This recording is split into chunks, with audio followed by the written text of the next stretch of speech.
नए ब्रह्मांड का जन्म हो चुका है। हर ग्रह, हर जीव नया है, शुद्ध, निर्मल और शांत। नियहना अब लाइट गार्जियन बन चुकी है, अब रियलिटी की आत्मा है और एनामा सुडो समय की देवी कहलाती है। सब कुछ ठीक चल रहा था जब तक कि एक रात नियो स्टार की दिशा से एक अज्ञात ऊर्जा लहर नहीं आई। वह लहर किसी ग्रह से नहीं बल्कि खालीपन से आई थी।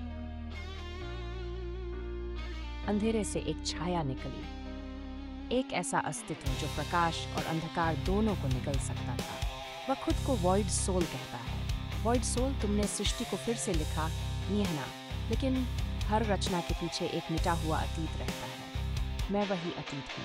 नियहना को एहसास होता है वॉइड सोल दरअसल एन का अवशेष चेतन है जो नए ब्रह्मांड के कोर में छिपा हुआ था। नए पात्रों की एंट्री। जेफ्रा, एक स्पेस नाइट जो गैलेक्टिक फ्रंटियर की रक्षक है। उसका शरीर आधा ऊर्जा आधा धातु का है। उसका हथियार इन्फिनिटी स्पीयर जो आयामों को काट सकता है। जेफ्रा, मैंने देखा है तारों का जलना। अब अगर ये ब्रह्मांड फिर से जलेगा तो मैं खुद उसकी डाल बनूंगी। माइंड आर्किटेक्ट जो विचारों को वास्तविक रूप दे सकता है, वह मानसिक रूप से पूरी गैलेक्सी से जुड़ा हुआ है। एलिन, हम सबके भीतर एक कोड है और कोई उसे फिर से लिख रहा है। डार्क स्टार ड्रैगन जो कभी एन का अनुचर था, अब नियहना की ओर से लड़ रहा है ताकि अपने पापों को धो सके। मेरे पंख पापी हैं पर अब वे रोशनी के लिए जलेंगे। Mirror of time. एनामा सुडो को पता चलता है कि void soul mirror of time नामक एक उपकरण बना रहा है जो ब्रह्मांड की हर परत को उलट सकता है। अगर वो मिरर सक्रिय हुआ तो इतिहास खुद को मिटा देगा।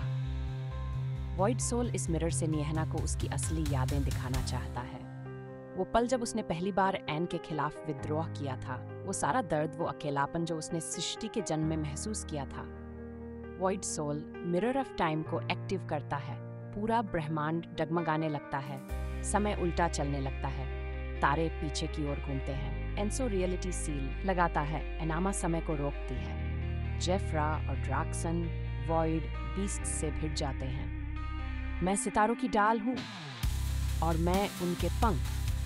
वहीं नियहना सीधे वॉइड सोल के सामने खड़ी होती है। सोल, तुम रचना हो, मैं विनाश। चलो देखते हैं कौन अनंत है।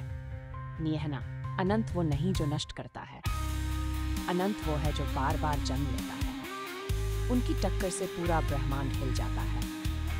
प्रकाश और अंधकार मिलकर सुपरनोवा ब्लास्ट बनाते हैं। नियहना समझ जाती है कि वॉइड सोल को हराने का सिर्फ एक तरीका है, उसे अपने ही अस्तित्व में बंद करना। नियहना, नहीं, ऐसा मत करो।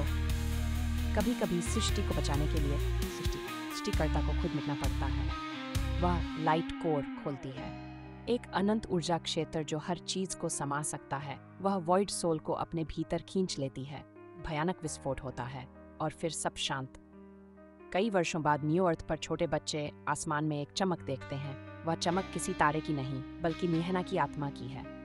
जेफ्रा, आकाश की ओर देखते हुए, वो गई नहीं, वो अब हर तारे में बस गई है। एनसो एक नया मंदिर बनवाता है जिसे कहा जाता है temple of light rebirth.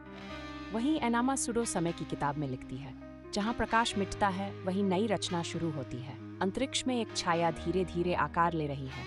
Void के गहराई से कोई नई आंखें खुलती है और एक हल्की आवाज आती है,